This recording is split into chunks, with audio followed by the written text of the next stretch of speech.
Picture this. Arsenal Football Club, a titan of English football with a history spanning well over a century, stands on the precipice of one of the most consequential transfer windows in its modern era.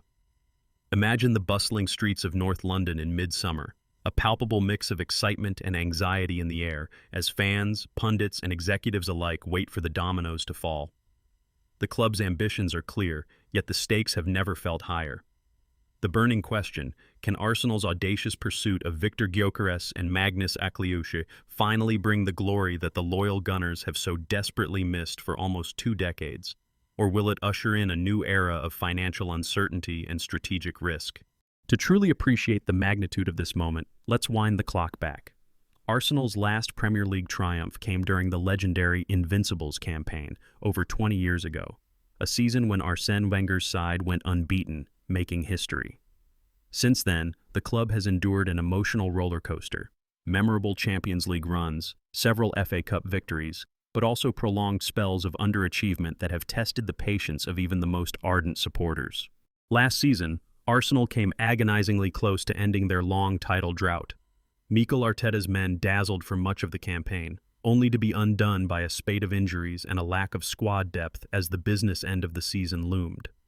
Legendary striker Thierry Henry, a man synonymous with Arsenal's golden era, summed it up poignantly. If you want to win big, you need big weapons off the bench. Arsenal can't afford to run out of firepower. This summer, that message has resonated through the corridors of power at the Emirates. The club's brain trust, led by manager Mikel Arteta and sporting director Edu, have made a decisive pivot. Their transfer blueprint directly addressed the critical gaps that separated contenders from champions. The focus is razor sharp: acquire a world-class striker and a creative, dynamic midfielder. For many, these have been the missing pieces since the departures of icons like Robin van Persie and Santi Cazorla. Enter Viktor Gyokeres, the Swedish sensation whose meteoric rise has turned heads across Europe. After a breakout year at Sporting Lisbon, Gyokeres has become one of the continent's most sought-after forwards. Last season alone, he netted more than 29 goals in Liga Portugal and supplied 10 assists across 33 league appearances. Including cup competitions and international matches, his tally soared above 50. These are not simply impressive statistics, they are game-changing figures, the kind that can shift the balance of an entire campaign. Alan Shearer, the Premier League's all-time leading scorer, has weighed in. Gyokeres has the physicality and scoring touch to thrive in England. He's not just a poacher, he's a complete forward who can hold the ball up, run at defenders, and link play. But Gyokeres is only half the equation. Arsenal's other primary target is Maghnes Akliouche, Monaco's gifted French playmaker who has dazzled with his flair and vision. At just 22 years of age, Akliouche has already established himself as a central figure in Ligue 1, contributing 5 goals and 10 assists in 32 league matches. His positional versatility, he can operate as a number 10, an advanced number 8, or even drift wide, makes him a tantalizing prospect for Arteta's fluid attacking system. Why Akliouche? Arsenal's attack, though vibrant, has often struggled to unlock deep, well-organized defenses. Akliouche's creativity and incisive passing could be the secret ingredient. A player capable of breaking lines, threading the needle in tight spaces, and alleviating the creative burden currently shouldered by Bukayo Saka and Gabriel Martinelli. Gary Neville, the former Manchester United captain and now a respected pundit, commented, "Akliouche is a rare talent. He's got the technical skills and intelligence to succeed in the Premier League, but he'll need to prove he can handle the physical and tactical demands week in, week out."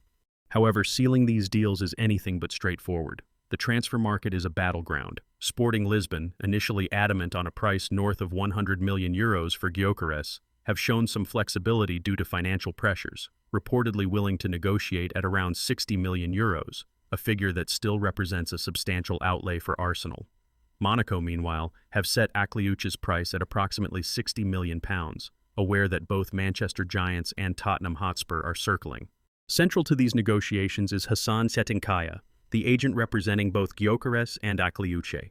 Known throughout European football for his tenacity and shrewdness, Setinkaya has become a linchpin in Arsenal's summer plans. Behind closed doors, the club's chief negotiator has been working hand-in-glove with Setinkaya to structure deals that spread payments over multiple years, incorporate performance-based incentives, and build in strategic flexibility for future transfers. Yet there's another layer of complexity: financial fair play, or FFP. Established by UEFA to promote responsible spending, FFP requires clubs to balance their financial books and curb unsustainable wage growth. Arsenal's financial health has improved markedly, buoyed by Champions League qualification and robust commercial revenue streams. Still, the margin for error is slim. A Bloomberg financial analyst warned, Arsenal's wage bill could rise by more than 15% if both deals go through. Compliance with FFP isn't optional, it's survival. Overspending could mean penalties, transfer bans, or long-term instability. To pave the way for these marquee signings, Arsenal must also consider outgoings. Players like Reiss Nelson and Fabio Vieira, talented but inconsistent and on the fringes, are candidates for departure. Offloading them not only generates transfer funds but also frees up precious wage space and opens pathways for new arrivals to integrate seamlessly. So what if Arsenal succeeds in this double swoop? Let's paint a picture of the possibilities. With Viktor Gyokeres leading the line, Arsenal would finally possess a striker capable of scoring more than 25 league goals, a benchmark not reached by any Arsenal player since Robin van Persie's heyday. Gyokeres' presence would grant Arteta tactical versatility, the option to field a classic target man, deploy an aggressive pressing forward, or form a fluid, interchangeable front three. Defenders would be forced to respect his movement and physical prowess, which in turn would open up space for Saka, Martinelli, and Akliouche to exploit. Paul Merson, former Arsenal midfielder and prominent pundit, is emphatic. With a consistent 20-plus goal scorer, Arsenal immediately becomes title contenders. It's what separates the good teams from the great ones. Akliouche's addition would add a fresh dimension to Arsenal's play.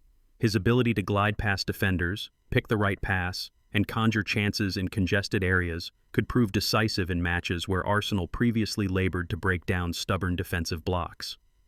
Lee Dixon, a stalwart of the Invincibles squad, observed, Akliouche gives Arsenal unpredictability. He's the kind of player who can win a tight game with a moment of magic. But ambition comes with risk. Arsenal fans, seasoned by years of both triumph and disappointment, know that marquee signings are not always surefire successes. For every Pierre-Emerick Aubameyang who hits the ground running, there is a Nicolas Pepe, whose club record fee and flashes of brilliance could not mask the struggle to adapt. The Premier League is a unique beast. Its intensity, physicality, and relentless pace have derailed many a promising import. Alan Shearer put it bluntly. Scoring in Portugal is one thing, but doing it week in, week out in the Premier League is another challenge entirely. Gyokeres will find himself up against defenders more athletic and disciplined than he has ever faced, while Akliouche must acclimate to the tactical nuances and physical demands of English football. Off the pitch, adapting to a new culture, climate, and media scrutiny adds layers of challenge. Thierry Henry offered the cautionary note. You need not only talent, but resilience. Arsenal cannot afford another big-money signing who takes 2 seasons to settle. Let's break down the possible scenarios. Best case, Gyokeres adapts quickly, racks up more than 20 league goals, and Akliouche emerges as a creative linchpin. Arsenal's attack becomes the most feared in England, sparking a genuine title challenge and a deep Champions League run. Such success would vindicate Arteta's bold vision and aggressive recruitment, potentially ushering in a new era of dominance and attracting further top talent. Worst case, one or both players struggle to settle. Injuries, dips in confidence, or tactical mismatches leave Arsenal exposed, while the ballooning wage bill and transfer outlay restrict future maneuverability. FFP concerns intensify, forcing the club into tough sales or reducing investment in other areas. The result? Another cycle of near misses and mounting frustration. Historically, Arsenal has stood at similar crossroads. After the Invincibles season, the club struggled to match the financial might of Chelsea, Manchester United, and, later, Manchester City. The move to Emirates Stadium, while intended to cement Arsenal's status among Europe's elite, also imposed years of financial restraint. Now, with stadium debts largely managed and revenues climbing, Arsenal is uniquely positioned to unite ambition with sustainability. But execution is everything. The club's ability to negotiate shrewdly, manage departures, and integrate new signings quickly will dictate the trajectory not just of the coming season, but of the next era. Every decision made in the coming weeks will echo for years. There are broader lessons here. Arsenal's delicate balancing act is a real-world case study in modern sports management, where ambition must be harmonized with sustainability. The most successful organizations, whether in business or football, understand that bold investments yield dividends only if the foundations are strong. rapid revenue growth, smart talent acquisition, and prudent risk management. These are the pillars of long-term success. For Arsenal's fan base, there are reasons for both optimism and caution. The club's strategy is not built on quick fixes, but on constructing a squad capable of sustained excellence. Investing in young, hungry talents like Gyokeres and Akliouche signals a commitment to long-term growth, not just instant gratification. It is a message to Europe. Arsenal's sights are set on reclaiming a seat at the continent's top table for the foreseeable future. In the transfer market, timing is everything. Hesitate, and rivals may swoop in. Overpay, and future flexibility vanishes. Arsenal's negotiations with Sporting Lisbon and Monaco are a delicate dance. Sporting's president, Federico Varandas, recently remarked, "Sporting does not need to sell Viktor Gyokeres. We have moved beyond the phase of selling our main asset. However, we remain sensitive to Viktor's dreams or those of any other athlete. This signals both strength and a willingness to listen." Monaco, meanwhile, appreciate the rarity of creative midfielders of Akliouche's caliber. Their chief executive, Thiago Scuro, noted, "Players of his level, not so many clubs can sign him. Whether he goes or stays, both options could be good for him." Arsenal must walk a tightrope, balancing urgency with prudence, ambition with discipline. The club's negotiating team and Hassan Setinkaya are reportedly crafting deals that stretch payments over several years, include bonuses tied to performance, and safeguard the club's future financial health. Should the deals fall through, Arsenal is not without alternatives. Strikers like Jonathan David and Benjamin Sesko remain on the radar, and the club has scouts monitoring emerging talents across the continent and South America. But there's a sense that Gyokeres and Akliouche are the priority targets, offering the ideal blend of proven quality, youth, and further potential for growth. Let's examine the broader implications. Arsenal's approach this summer is not just about chasing trophies. It's about redefining the club's identity. By targeting players who combine elite output with room for improvement, the club is signaling that it intends to build a squad for the present and the future. This is a model that echoes the strategies of Europe's most successful sides. Bayern Munich, for instance, have long invested in young talent with high ceilings, blending experience and youth to sustain dominance. There's also the matter of squad depth. Last season, Arsenal's title chase faltered when injuries struck, most notably to Thomas Partey and Gabriel Jesus. The lack of quality options from the bench made the difference in crucial matches against direct rivals. By adding Gyokeres and Akliouche, Arsenal would not only raise the ceiling of their starting 11 but also deepen the overall quality, ensuring the club can compete on multiple fronts: the Premier League, Champions League, domestic cups, and beyond. Financially, Arsenal's position is stronger than it has been in years. Recent commercial deals, increased matchday revenue from a rejuvenated Emirates Stadium, and the return to Champions League football have all contributed to robust revenue growth. Still, the club is acutely aware of the pitfalls of financial overreach.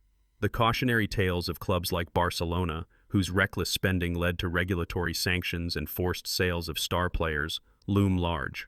Arsenal's strategy, therefore, is to invest boldly, but within the guardrails of FFP and long-term stability. There's another layer, the Arsenal DNA. The club has always prided itself on playing attractive, attacking football and developing young talent.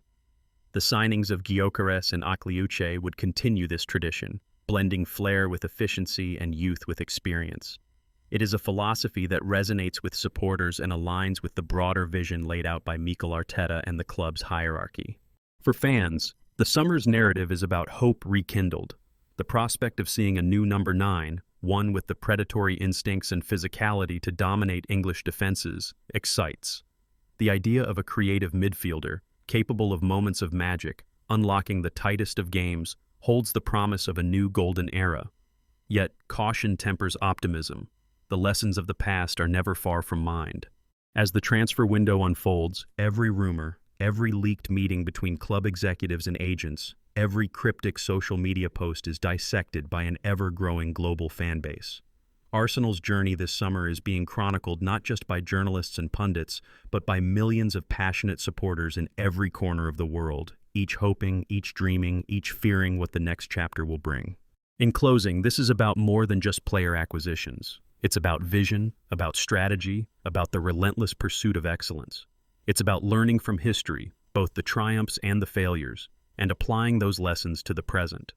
It is about building a foundation for future generations, so that Arsenal remains not just a club, but an institution at the heart of world football. Will the double swoop for Viktor Gyokeres and Maghnes Akliouche propel Arsenal to the summit of English and European football? Or will the risks, financial, tactical, and emotional, prove too great, forcing another period of rebuilding? One thing is certain: the decisions made in these decisive weeks will reverberate far into the future, shaping the destiny of one of football's most storied clubs. So, what's your take? Can Arsenal seize this opportunity and realize their dreams without compromising stability? Will this be the summer that changes everything? Share your thoughts in the comments below, and make sure to subscribe for more in-depth analysis on football, finance, and the evolving world of the beautiful game.